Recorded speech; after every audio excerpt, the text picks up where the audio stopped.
पढ़ा था उसमें डेफिनेशंस पढ़ी थी मैट्रिक्स की। उसमें एक डेफिनेशन रहती है अपनी ट्रायंगुलर मैट्रिक्स या त्रिभुजाकार अवयव। तो एक तो होती है ऊपरी त्रिभुजाकार, ऊपरी त्रिभुजाकार अवयव। ऊपरी त्रिभुजाकार अवयव का मतलब है ऐसा वर्ग अवयव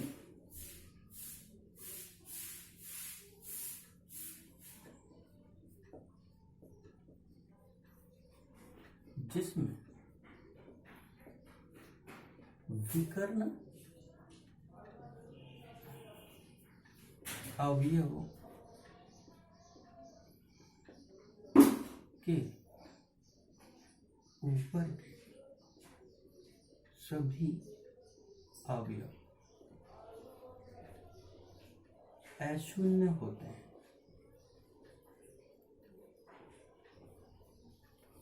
तथा नीचे के सभी अवयव शून्य होते हैं। कैसे? जैसे अपन यूँ कहें कि यहाँ विकर्ण अवयव है अपना 3, 4, तो इसके ऊपर का तो ये 0 नहीं है, 1 है, और यहाँ 0 क्या 3, 2, 5, 2 या 1 कह देते हैं, 1, 0 या 1, 5, 4, यहाँ 0, यहाँ 0 और यहाँ 0। यानी जो विकर्ण है, विकर्ण के नीचे वाले सारे अवयव कैसे हैं? ये त्रिभुज बन गया ऐसे, ये त्रिभुज बन गया ऐसे, त्रिभुज बन गया, ये त्रिभुज, ठीक है, ऐसे। तो ये ऊपरी त्रिभुजाकार अवयव कहलाता है। एक होता है निम्न त्रिभुजाकार। कौन सा? निम्न त्रिभुजाकार।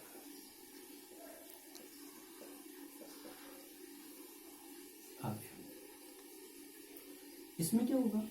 देखो, निम्न त्रिभुजाकार ये कहता है कि जैसे वहां पर ऊपर की तरफ त्रिभुज बना ना, यहाँ पर नीचे की तरफ त्रिभुज बनेगा। जैसे यहाँ 3 और यहाँ 4 लिखा है, तो यहाँ पर 2 लिखा होगा और यहाँ 0। ऐसे यहाँ 3, यहाँ 2 और ये 4 लिखा है, तो यहाँ पर होगा 1 या 5, या यहाँ पर हम लिख सकते हैं 6, ये 0, ये 0 और ये 0, ऐसे। ये निम्न त्रिभुजाकार अवयव, ठीक है। एक होता है किसी मैट्रिक्स का परिवर्त। क्या? अवयव का परिवर्त। परिवर्त क्या होता है? जैसे आपके पास कोई भी मैट्रिक्स है, A = 5, 1, 2, 3, मान लो ऐसा है। ये आवश्यक नहीं कि ये वर्गीय हो, यहाँ पर एक 4, 0 भी हो सकता है। तो आप इसका ट्रांसपोज लिखेंगे, परिवर्त कहते हैं, AT से लिखते हैं, A ट्रांसपोज।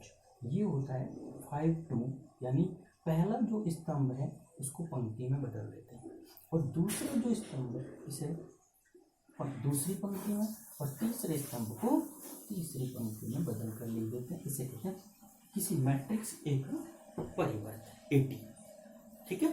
T को थोड़ा ऊपर लिखते हैं। ये बात हुई इसकी डेफिनेशन की।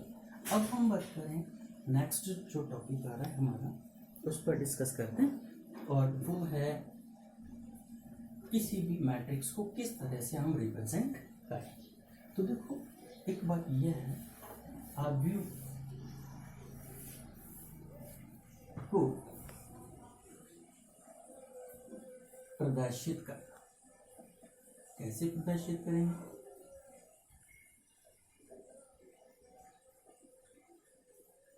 जैसे हम कहें कोई A एक अवयव है, A एक ऐसा अवयव है जिसे हम AIJ से लिखते हैं, याद रखना। किससे? AIJ से। या A तो कैपिटल होता ही है, थोड़ा मतलब बड़ा बने ना, और आई जे को इस सब स्क्रिप्ट नीचे की तरफ छोटा लिखना है। ये आई क्या है, आई यहाँ पंक्ति का नंबर है, इसका नंबर पंक्ति,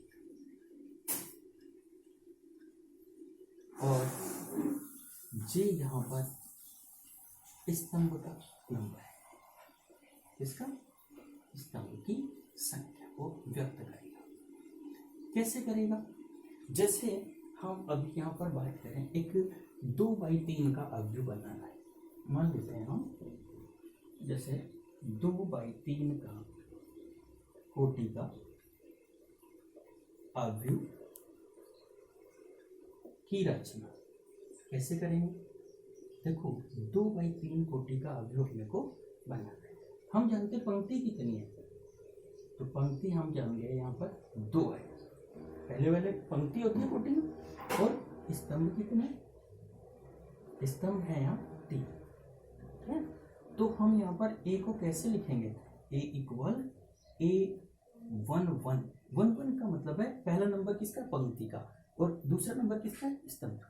तो 1 1 यानी पहला पंक्ति पहला स्तंभ, 1 2 यहाँ लिखेंगे 1 2 यानी पहली पंक्ति का यह अवयव है, पंक्ति तो पहली है ना ये, और स्तंभ कौन सा आ गया, पहला स्तंभ है, दूसरा यहाँ आएगा।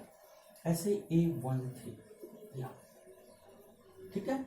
स्तंभ हमें 3 बनाने थे, A1 3 तक आ गया।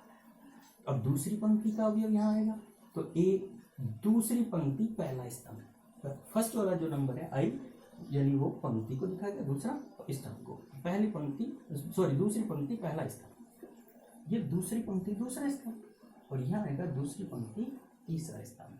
अब ये जो मैट्रिक्स बना इसमें कितनी पंक्ति है, 2 पंक्ति है, पहली और दूसरी, और स्तंभ कितने, 1 और 3। तो ये 2/3 की एक ऐसे मैट्रिक्स हम बना सकते हैं, ठीक है। तो AIJ में ये खास बात होती है, आई इसको दिखाता है पंक्ति नंबर को, और जे स्तंभ नंबर को। ऐसे यहाँ ये पहली पंक्ति पहला स्तंभ, पहली पंक्ति दूसरा स्तंभ, पहली पंक्ति तीसरा स्तंभ, ऐसे। अब जैसे कई बार क्वेश्चन इस तरह के बनते हैं कि मान लो एक मैट्रिक्स आपको दिया है B बराबर 5 3 0 1 2 7 4 6। मान लो एक ऐसा मैट्रिक्स है हमारे पास जिसमें लिखा है 4 9 7 2, ये एक मैट्रिक्स है। अब आपसे प्रश्न किया जाता है कि A12 बताइए, क्या A12 का मतलब है पहली पंक्ति दूसरे स्तंभ का अवयव पूछा है। कौन सी पंक्ति, पहली पंक्ति दूसरा स्तंभ। अब पहली पंक्ति कौन सी है, अपन जानते हैं ये पहली पंक्ति है। दूसरा स्तंभ कौन सा है, हम जानते हैं ये दूसरा स्तंभ है। तो पहली पंक्ति और दूसरे स्तंभ का अवयव ये वाला है 3, यानी A12 का मान 3 है।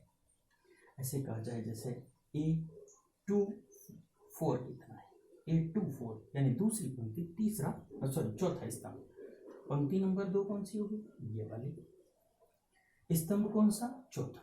तो दूसरी पंक्ति इसमें चौथा स्तंभ यानी यहाँ से कौन सा अवयव आएगा, C4 और R2 के क्रॉस पर यहाँ आया 6, अर्थात ये 6 है।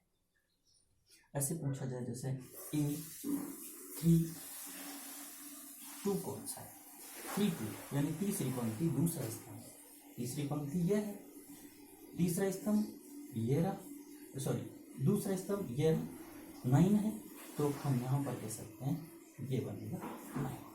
ऐसे अवयवों को हम ज्ञात कर सकते हैं, क्लियर। अब हम क्वेश्चंस की बात करें तो हमारा जो फर्स्ट क्वेश्चन है बुक का 3.1 का, उसमें कहा है एक A इक्वल AIJ 2x4 की रचना करनी है और इसके एलिमेंट्स लिखने हैं। क्या कहा है, जैसे क्वेश्चन नंबर 1 की बात करते हैं, A इक्वल AIJ 2/4 ऐसा एक मैट्रिक्स है। कहता है इसमें अवयवों की संख्या लिखनी है। अवयवों की संख्या के लिए क्या करते हैं, हमने आपको कल बताया था कि अवयवों की संख्या किसी भी मैट्रिक्स में जब हम ज्ञात करते हैं तो इसकी कोटि के दोनों अवयवों को m गुणा n को गुणा करके लिख देते हैं, अर्थात इसमें कितने अवयव होंगे, 8 अवयव होंगे, ठीक है। ये है आपका फर्स्ट क्वेश्चन। सेकेंड क्वेश्चन कहता है 4/4 का एक तत्समक अवयव ज्ञात कर। क्या? 4/4 का एक तत्समक अवयव।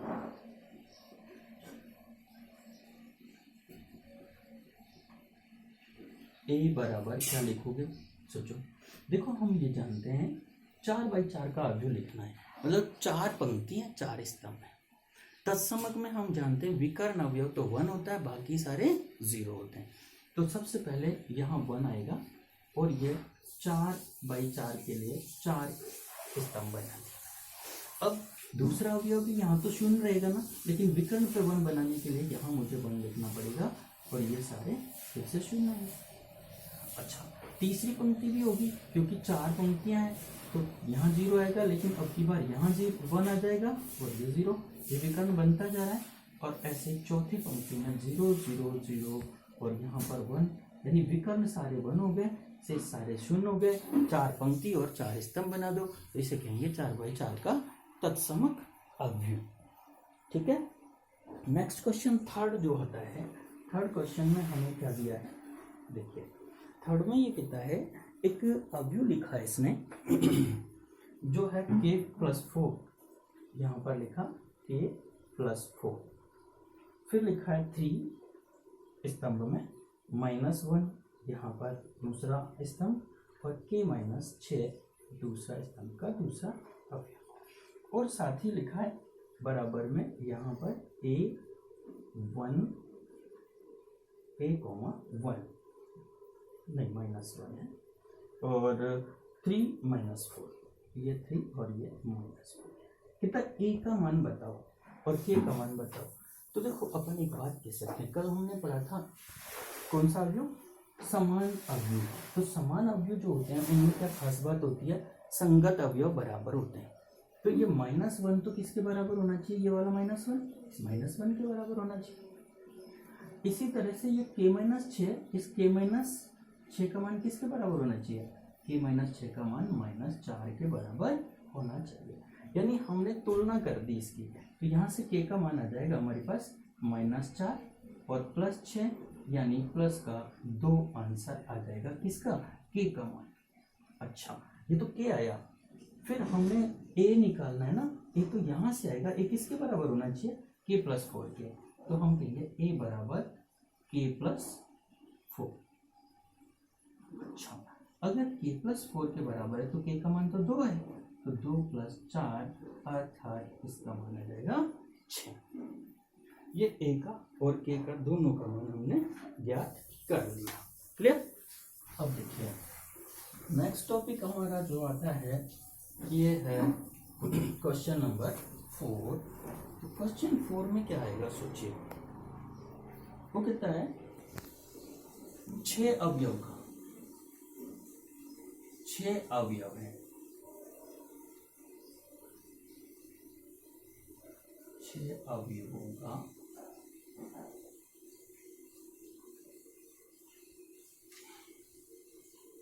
संभव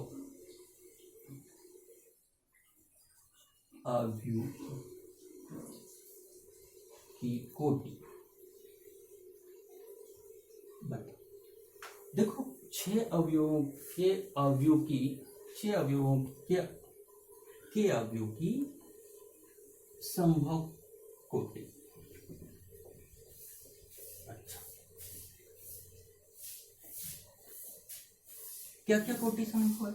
हम ये जानते हैं अवयव 6 हैं, तो देखो एक तो संभव कोटि हो सकती है 1 × 6 भी 6 होता है, इसलिए हम कह सकते हैं पहले 1 पंक्ति और 6 स्तंभ है। या 2 के साथ है तो 2 पंक्ति है तो 3 हो सकता है, 2 × 6। फिर 3 पंक्ति है तो 3 × 6, और 4 पंक्ति से 6 में भाग जाता ही नहीं है 4 का, तो नहीं होगा। 5 से भी नहीं होगा, तो 6 पंक्ति है तो 1 बार जाता है, यानी 6 × 1। ये सब कोटि संभव है इस 6 अवयव वाले की। यानी कितने भी अवयवों की संख्या जो है उसके गुणनखंड कर लो, जो ज्यादा से ज्यादा गुणनखंड संभव है वो सब इसके कोटि संभव है। क्वेश्चन नंबर 5 में हमें कहा है कंस्ट्रक्ट 2/2, एक 2 × 2 कोटि का अवयव की रचना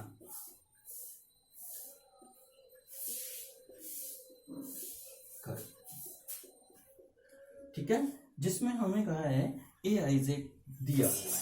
देखो यहां पर कहा है 2 गुना 2 कोटि के अवयव की रचना करो। तो अभी हमने पढ़ा था ए बराबर ए आई जे होता है, और हमें किसकी कोटि चाहिए ना, इसकी कोटि कितनी चाहिए 2 गुना 2। 2 गुना 2 का मतलब 2 पंक्ति और 2 स्तंभ, यानी 1 1 होगा। पहली पंक्ति पहला स्तंभ, पहली पंक्ति दूसरा स्तंभ, दूसरी पंक्ति पहला स्तंभ और दूसरी पंक्ति दूसरा स्तंभ। तीसरा स्तंभ हमने नहीं बनाया क्योंकि 2 ही स्तंभ थे, और 2 ही पंक्ति बनाई क्योंकि 2 पंक्ति दी है।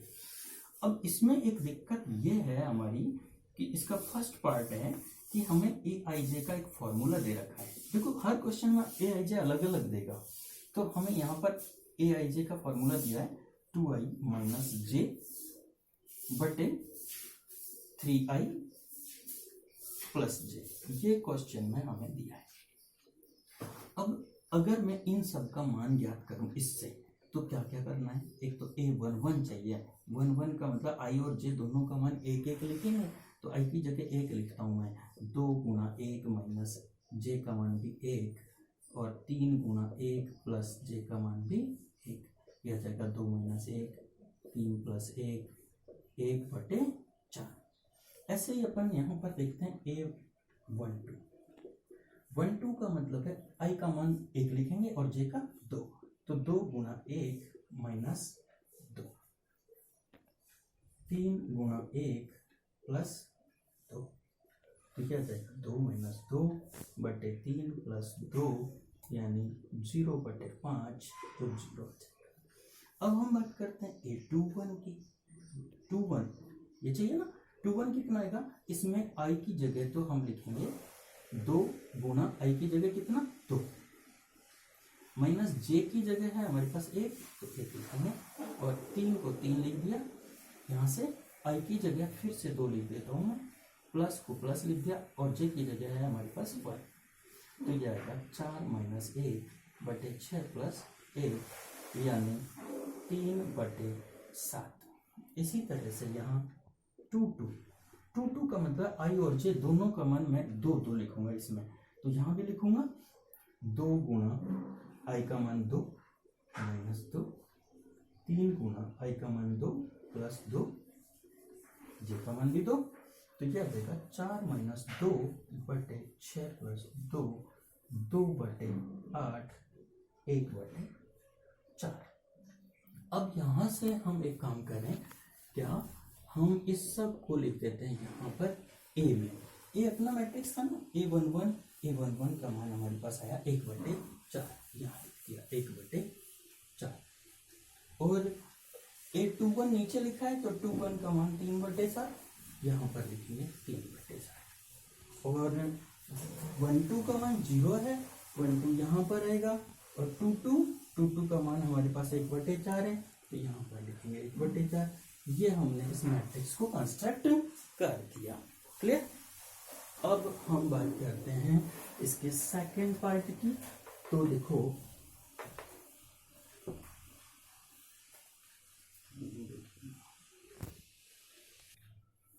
ये तो बात हुई अपनी इस क्वेश्चन की, तो इसका सेकंड और थर्ड पार्ट आप देखना, अगर हो जाए तो कोशिश करना। ये 5 क्वेश्चन है ना, बुक अरेंज कर लो और ट्राई करो, ठीक है।